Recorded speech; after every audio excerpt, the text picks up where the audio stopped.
Theoretical గా think చేయి, practical గా పనిచేయ అన్నాడు విశ్వనాథ్ సత్యనారాయణ గారు. ఈ ప్లాన్ ప్రకారం 62% క్లారిటీ నాకు వచ్చేసింది. ఆ మిగతాది కూడా వచ్చేసింది అనుకో, ఈ పేపర్ వర్క్ అయిపోయినట్టు మనం ఎస్కేప్ ప్లాన్ చేయొచ్చు. మిగతా 38% ఎప్పుడు పూర్తవుద్ది? అది ఎలా చెప్తామండి, ఇది క్రియేటివ్ జాబ్. ఒకసారి ఫట్ మనం వచ్చేచ్చు, ఒకసారి టైం పట్టొచ్చు. ఈ లోపు వాళ్ళు మనం లేసేయచ్చు. ఈ పేపర్ వద్దు, ప్లాన్ వద్దు. ఈ రాత్రికి మనం ఎలాగైనా సరే ఎస్కేప్ అవ్వాలి. నేను ప్లాన్ చెప్తాను, నువ్వు ఫాలో. That's all. అది కదండి, ఇక్కడ ఒక చిన్న ప్రాబ్లం ఉందండి. That's all. ఏం సార్ ఇది? కేరళ ఆయిల్. మరి ఈ ఊళ్ళో రాసుకోవచ్చా? పనులు చేయగానే పంచర్ మాత్రం వేస్తావు. ఒకసారి పట్టుకో. అయ్యా బాబోయ్, ఎవడన్నా పొరపాటున పట్టుకున్న జారిపోవటానికి. జనరల్ కన్నాలేసే వాళ్ళకి ఇలాంటి ఐడియాలు ఉంటాయి. సర్లే పదా, ఆ చెప్పులది. ఇవి నా చెప్పులు, మీకు సరిపోవు. నీ తొక్కల చెప్పులు నేను వేసుకోవడానికి కాదు, ఆ చెప్పులు సౌండ్ వస్తే వాళ్ళు లేస్తారని. పదా.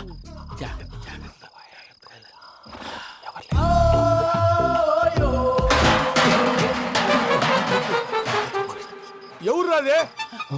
నేను మేనేజ్ చేస్తాను, ఉండండి. అడ్డమైన పిల్లలని ఎండ చేరుండయి. మళ్ళీ చేస్తాను. లేదు, అలా చేస్తే లేకుండా పడి ఉంటాడు. నీ అబ్బా ఎదో పిల్లి సచ్చినది దీని.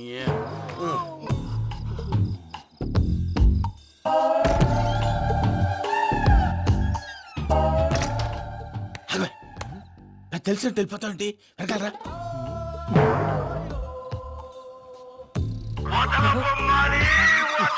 ఎవరా నిద్రపోలేకుండా ఈ టైంలో? అర్ధార్థ పుట్టి ఫోన్ లేంట్రా. ఏం లేదు భయ్యా, నువ్వు మిడ్ నైట్ దొంగ తిరుగులు తిరుగుతున్నట్టు, చెంబులు తపేలాలు నీకు తగలరాని చోట తగులుతున్నట్టు పిచ్చి పిచ్చి కళలు వస్తున్నాయి. ఏదో దరిద్ర పుట్టుకల కనుక. ఏంటి గురుగారు పడుకొని ఒక డిస్టర్బ్ చేస్తారు? నువ్వు ఫోన్ పెట్టారా? స్వరూప్ నేనండి. ఏమక్కర్లేదు బాయ్. చూసేవరా వాళ్ళ నిజ స్వరూపం. రెట్టి హ్యాండెడ్ గా పట్టించాలి. పద. అలాగే.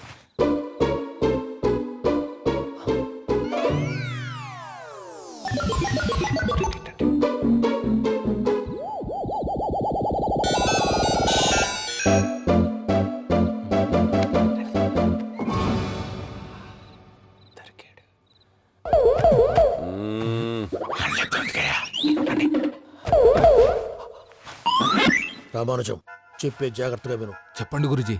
ఈ రాత్రికి ఎలాగైనా నా పత్రాలు కాజేసి ఇక్కడి నుంచి జంప్ అయిపోవాలి. ఓకే, చలో చలో.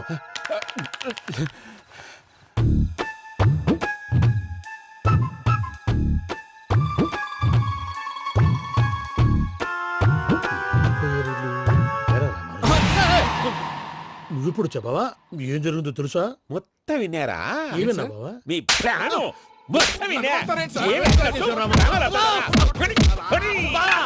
అత్రంతా ఈ స్టోర్ రూమ్ లో పడి సావని.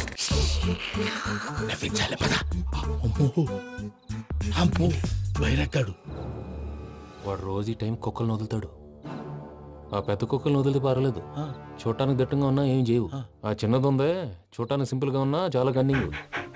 దానికి స్పెషల్ ఫీచర్ కూడా ఉంది. ఏంటిది? మనిషి నచ్చితే వదిలేస్తుంది, నచ్చపోతే కరిచేస్తుంది. అరిచే కుక్క అరవదంటారు కదా, ఇది కరిచే కుక్క అస్సలు అరవదు. అమ్మా, దాన్ని వదిలేడు. అమ్మో, మీరు అటెండి ఇట్టే. అమ్మో. అయ్యో అబ్బోయ్.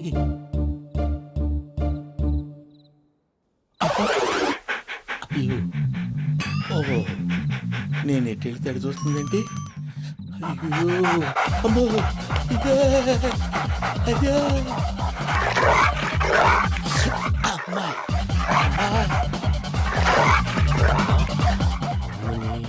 అని చెప్తా. ఇప్పుడు నువ్వు బయటకు ఎలా వస్తావు చూస్తా.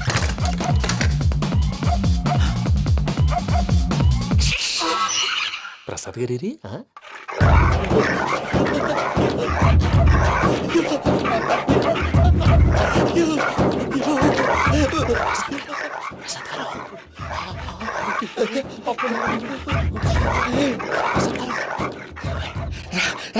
వచ్చేయండి.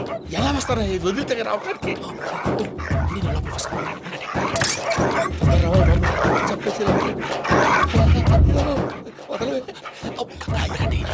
ఇంకే బాగా వేసేస్తే కళ్ళు కనపడి కన్ఫ్యూజ్ అయిపోతుంది. ముందు మీరు వెళ్ళిపోండి. అది అది ఇక్కడే పడి ఉంటుందిలే.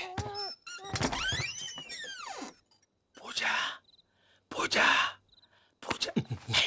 లాగుతామంటే రూమ్ కాదు, తను రోజుకో రూమ్ లోకి మారుస్తున్నారు కదా. చెంకల్ రాయడం.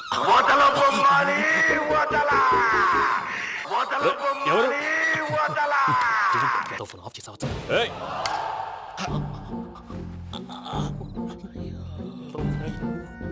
ఎవర్రాది బొమ్మాలి ఆ? బొమ్మాలి నిన్ను వదలా వీడా బొమ్మాలి నిద్రంతా పాడు చేసినాడు. రే పూజ బొమ్మాలి రే లేరా లే, ఏంటి నానా తాతయ్య రూమ్ లోకి పోయి పడుకోపో. తాతయ్య గురకు పెడతాడు నాకు నిద్ర పడతావు నీ కలవరింతలకు నాకు నిద్ర పట్టట్లేదు.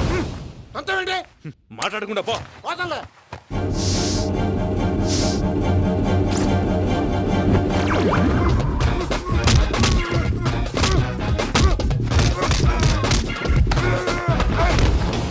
కొడతావేంటి పోతున్నాను కదా నేను కొట్టడం ఏందిరా?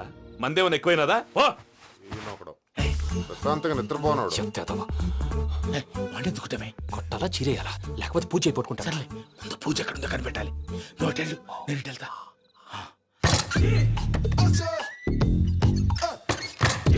పూజ ఈ పుట్టోడు ఫోన్ సైలెంట్ మోడ్ లో పెట్టడం చేత కాదు. మళ్ళీ మొక్కి దెబ్బైపోతాడు. వెళ్ళి చెప్పొస్తే బెటర్. పూజ ఎవరు వచ్చినట్టున్నారు. ప్రసాద్ గారు ఎక్కడున్నారు సార్?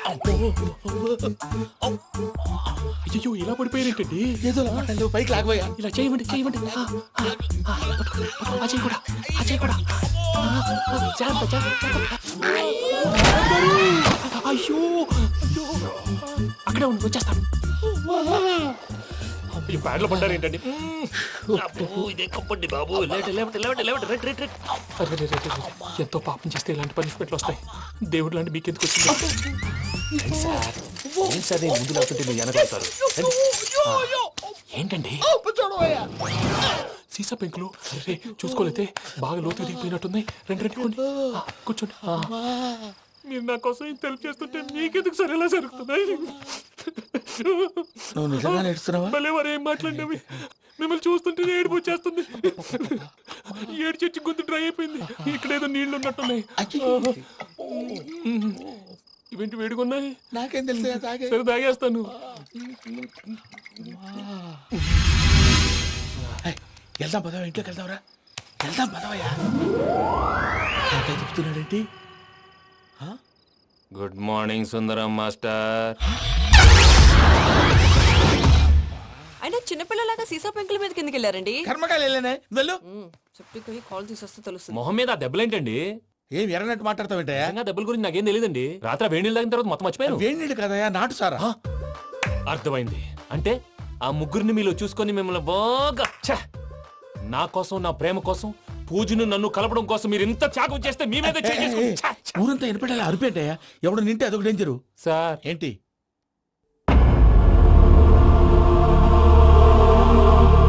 ఏంటయ్యా ఇదంతా? మీరు ప్రేమించుకోవటం ఏంటి? మా ప్రసాద్ మీకు హెల్ప్ చేయటం ఏంటి? అది కాదమ్మా, అసలేం జరిగిందంటే మీరు నేను ఆగండి. ఆడపిల్ల తనేం చెప్తుందంటే నేను చెప్తాను. మీరందరూ అనుకుంటున్నట్టు నా పేరు ప్రణీత్ కాదు, చిట్టాపత్తుల వెంకటరమణ. తండ్రి గారు కీర్తిశేషులు చిట్టాపత్తుల రామచంద్రయ్య, తల్లిగారు స్వర్గీయ చిట్టాపత్తుల జానకీదేవి. మాది అందమైన నగరం హైదరాబాద్. అక్కడ కల్మషం లేకుండా కలివిడిగా కలిసిపోయే మనుషులున్న కాలనీ మాది. వెంకటరమణ, ఇలా చెప్పుకుంటూ పోతే ఎప్పటికవుతాయా? నేను 3 ముక్కలా చెప్తానుండు. ముక్కలు ముక్కలుగా చెప్పడానికి ఇది క్రైమ్ స్టోరీ కాదు, లవ్ స్టోరీ. డీటెయిల్స్ లేకపోతే అర్థం కాదు. అన్నట్టు మనం ఎక్కడ దాకా వచ్చాం? అదేదో కాలనీ దాకా వచ్చాం. ఏదో కాలనీ కాదండి, ఆనందనగర్ కాలనీ. పేరుకు తగ్గట్టే అక్కడ అందరూ ఎంతో ఆనందంగా ఉండేవాళ్ళం. అలాంటి పరిస్థితుల్లో ఒక రోజు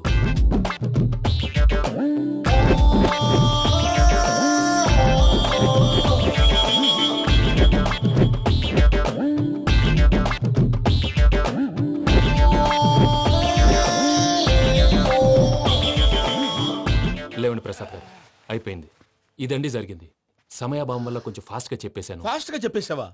ఈ టైంలో మహాభారతం చెప్పేసి. సర్లేండి, గతం అందరికి అర్థమైంది కదా. ఇప్పుడు ఫ్యూచర్ గురించి మాట్లాడుకుందాం. దిల్వాలే దుల్హనియా లే జాయేంగే సినిమా చూసుంటారు కదా? చూడకపోతే ఇప్పుడు ఆ స్టోరీ కూడా చెప్తావా? అది కాదండి, అందులో షారూక్ ఖాన్ లాగా అందరినీ ఒప్పించి ఎవరిని నొప్పించకుండా పూజని పెళ్లి చేసుకోవాలన్నదే నా ఉద్దేశం.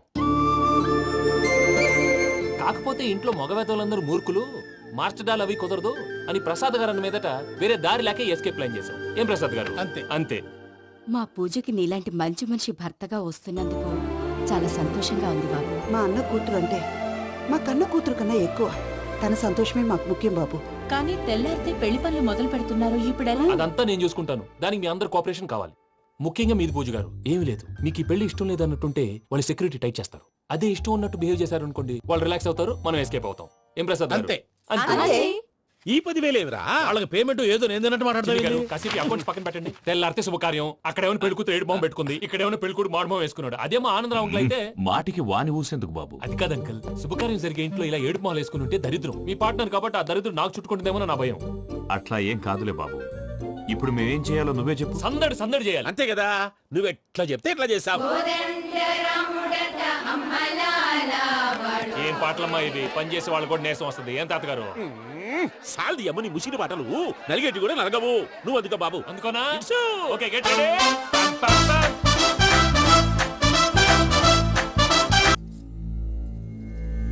ఏమ్మా దేవుణ్ణి ఏం కోరుకున్నావు? వెంకీకి నిజం చెప్పేయాలని డిసైడ్ అయ్యాను మావయ్య. ఆ?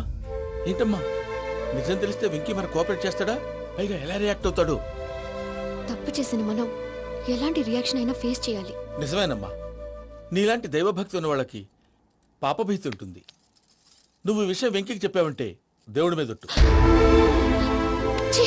నువ్వు చీ అన్నా చే అన్నా పర్వాలేదమ్మా, కానీ ఈ విషయం వెంకికి తెలిస్తే వాడు కడుపు మంటతో మనం ఇక్కడి నుంచి పారిపోతాం అన్న విషయం ఆ వెధవుడు చెప్తాడు. దాంతో వాడు నిన్ను ఆపేస్తారు, నన్ను లేపేస్తారు. అందుకని దేవుడి దగ్గర ప్రమాణం చేయించాల్సి వచ్చిందమ్మా, నన్ను క్షమించమ్మా.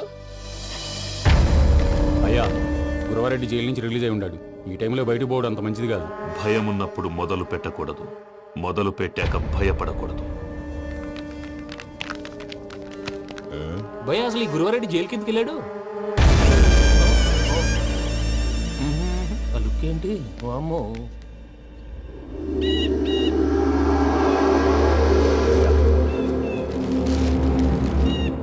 ఇంకో తూరు ఆలోచించు. ఆ సంగల్రాడి చాలా డేంజర్.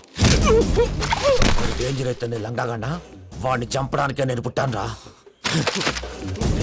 ఇక్కడ చూడు, రేపు వాడు ఇదే రూట్ లో కర్నూలు పోతుంటాడు. చిట్టి గిద్ద కన్వర్ట్ దగ్గర మనం ల్యాండ్ మైన్ పడదాం. ఆడి బండి కన్వర్ట్ మీద రాగానే ఢమాన్.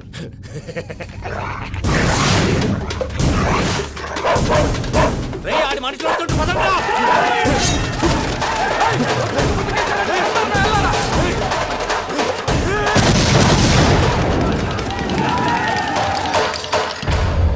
హలో పెద్దయ్య గారు, రేగుపాటి పొలంలో అల్లుడి గారి మీద గురువారెడ్డి తన మనుషులతో అటాక్ చేసినాడు.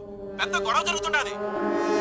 సిద్ధప్ప, మన అల్లుని గారి మీద ఆ గురువారెడ్డి గారు అటాక్ చేసినాడంట. కృష్ణాగిరి కుడుకుని నడుచుని కొడుకుని.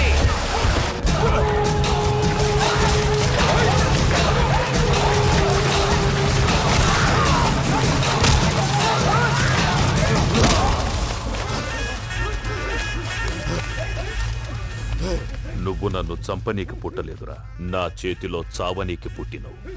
చెంగల్ రైడు.